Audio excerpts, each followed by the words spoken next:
Ndinokudokezai mabuja kana katauya nhau dzanyasi zuva rochigumi nosere mwedzi uno wa Gumiguru.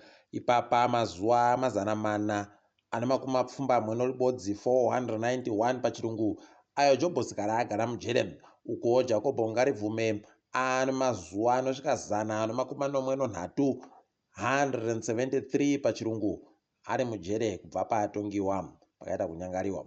Nyasi munhau bato CCC rakuronga kuita zvokuti vanhu vapinde mugwagwa guta roBulawayo zuva rochimakumi mairi nonhatu. Rekai tione kuti zvichapera sei.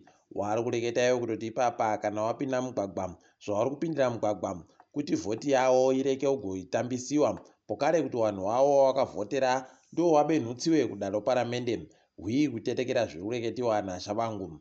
Pokare vari kuda kuti zvese zviri kuitika manyongoriya kwai akuwe nokuchimbidza. Rekai tione kuti zvichapera zvakaita sei. Nyasi pamureketo wapa wagotoreketa kutoti aiwa vanhu wese kwese kwese kubvira pasi renyika kwese kusvikira munyika medu kunyangwe nevatungamiri wenyika chaiwo kana anatabwa wese vanhu ngavazive kutoti anonzi Tshabangu yuyu kwaingwedu ba munhu wobato CCC ba asi andoriwo munhu akandodzimikiwa novamwe kuti avhiringidze kutekerera kubasa robato CCC. Ipapa iye Tshabangu atonyora imwe tsamba pokare yaturikirwa nogurukota anoringa nozvo kutongiwa kwematunhu Winston Chitando yokubisa vanhu vari makanzura kuguta roBulawayo kwabisiwa vanoita 12 asi pabodzipo wabisiwa makanzura anosvika 11 pakaita kunyangara chaiko. Rekai tigoona kuti zvinombopera sei. Ipapa yanozoro iya yokubisiwa kwevanhu ZANU-PF mudare paramende iri bechareketiwa. Mukuru weparamendeyo Jacob Mudenda ari bechareketa kana kuti hofisi yache iri bechareketa nozvazvo. Rekai tigoringa kuona kuti zvinombopera sei. Tinenge tichizokunyepai. Mapurisa gwarasha vanhu vanga vachiti mbavha mbiri dzinobva dzakapakata.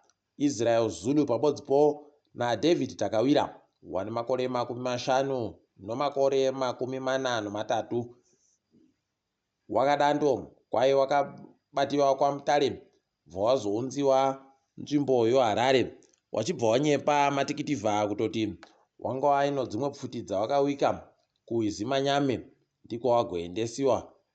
Kwaibva zvanetsa ukaita kutoita kuhwisana pfuti yechigwagwagwa chaiyo wachirewanayo matsotsiya neyo mapurisa kuno wakabva wazogwarashiwa pakanyangara kugwemiwa wagoita nopfutiko kwaiyo wazopfira kuchipatara wachisvika.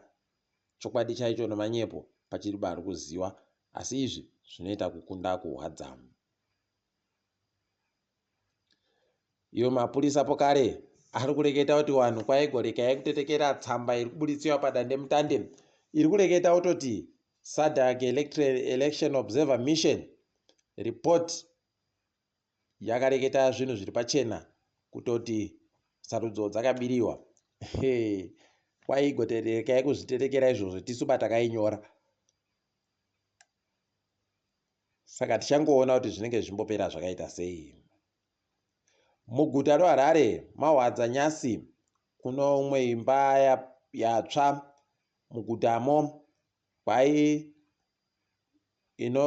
makambani imwe kambani inonhadzira zvinhu zvomumba yoCollen Furniture pari bari kuziva kuti chii chakonzeresa asi tatofarawo kutoti wanoona nezvokudzimiwa kwomoto muguta roHarare woFire Brigade pachirungu kwai wanga watoripo panzvimbo wachiita kuti zviite zvakanaka. Saka toramba tichizvitenda izvozvo. Bazi rehurumende rinoringa nezvokuerengewa kwezvinhu nowanhu ZimStat ragotovhundutsa vazhinji ipapa achireketa kuti kwai vanhu vasiri kuenda kumabasa munyika vari kundosvika basi zvikamu 20 21%. Varume kwai ipapa ukandomira pamukova pakopo nohwandayo mango watoo munhu akuenda kubasa. Ukandomira uchitengesawo majuisi kadhiyo watoo munhu akaenda kubasa. ukandoita zvekundoritaira uchiti ndiri kuita madhiri waakutoerengewa somunhu ari kuenda kubasa, aidi nyakwa yopfene chaiyo. Rekai tione kuti zvinombopera zvakaita sei papa hwendo huno, asi wazhinji wanhu watovhunduka nazvo. Tiri kufara kunyepa wabereki kuti kwaino hurumende wapwerewo grade 7 ngawachigara hawo kudzimba wachirege kuenda kuzvikoro nokuti makachema-chema ka zvikazomugwika kuchema kwenyu. Toramba tichizvitenda izvozvo.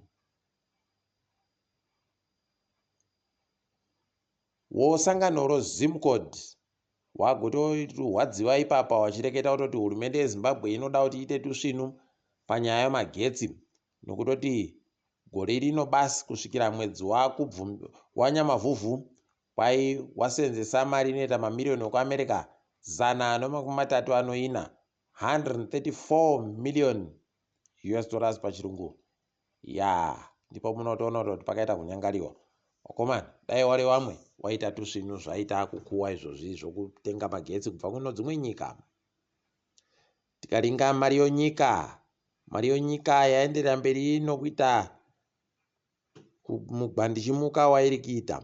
Ipapa nyasi zondo rino kwairi kutengewa nozvuru, iri kutenga mari yekuAmerica kana iyo yasvika zviuru 5,660 $5,668 pachirungu.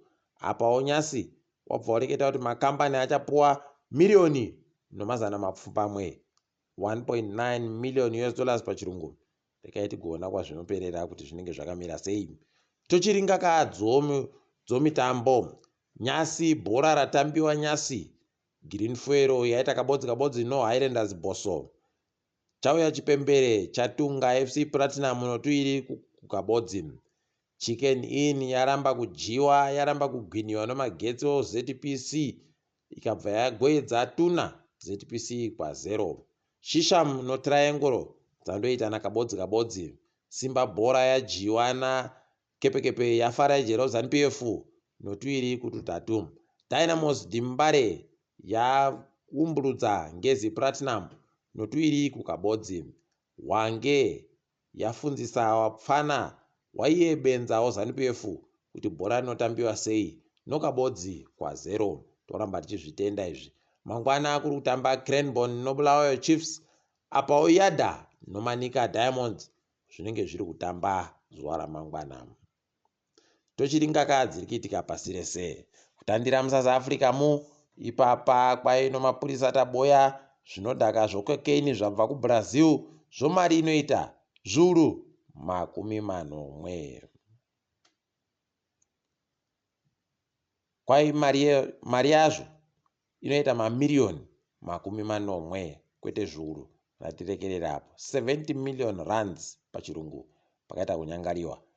Apawo kwai munhu anga ari kutungamira homwe inofundzisa wapwerewo kuSouth Africa NSFAS kwai papapa agoita achekunhonga makambani ana bhururu wache kuti ndo aite basa rekutambidza wanofunda wese wamari inobva kuhurumende. Ndipo munotoona kuti manyongori pakaita kunyangariwa. Rekai tigoona kuti zvinopera sei izvozvi.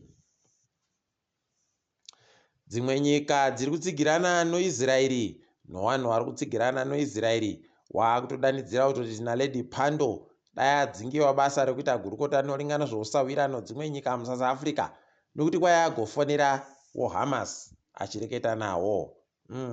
Pakaita kunyangara. Rekai tione kuti zvinopera mushechere ipapa. Guinea Bissau kwai izvezvi yasiyiwa yakavhiringika iri bemagetsi nokuti yatadza kubhadhara mari inoita mamiliyoni ekuAmerica 11 $17 million pachirungu kukambani inonhadzira magetsi nozvikepe yoCapo Powership. Pakaita kunyangariwa. Kambani ibodzi ndo iri kuda kuti ipuwe rezinesi yokunhadzira magetsi anenge achitengiwa muSouth Africa. Aidi. Pakaita kunyangara. Rekai tione kuti zvichapera zvakaita sei ipapo. KuUganda kureketa kuno kuri kuhwadza kwaita vanhu vatatu wagwarashiwa aya wariba ari kuziva kuti mbana wagwarasha wairi kwai wabva Britain nomubodzi anga uchiwaratidza kuti kaenda nako wanga wari kunochengeterwa mhuka Queen Elizabeth National Park. Pakaita kunyangariwa chaipo. Didi mweya yavo dai yazorora murugare. Apawo kuAmerica mutungamiri wenyika ikweyo atoenda kuwaIsraeri kuti awaratidze kuti wari pabodzi po ari kuwatsigira zvisvinu. Unobva waita kuona kuti idi pakaita kunyangara dai yawe wapindira chokwadi. Apawo Elon Musk waya kutofunga izvezvi akuda kutonhadzirira kuti takobhadharise munhu mubodzi ari kusenzesa dande mutande reTwitter $1 pagore kuti akone kuona nokusenzesa dande mutandero. Unobva waita kuona kuti mari yakaita kunyangara. Rekai zvizonzi mari inochitema idi. Ndokuita chitema chaiko. Rekai tione kuti zvinopera sei. Asi kwanyasi mabuja togumira pano ndini wenyu Mhanduwe WeNhau.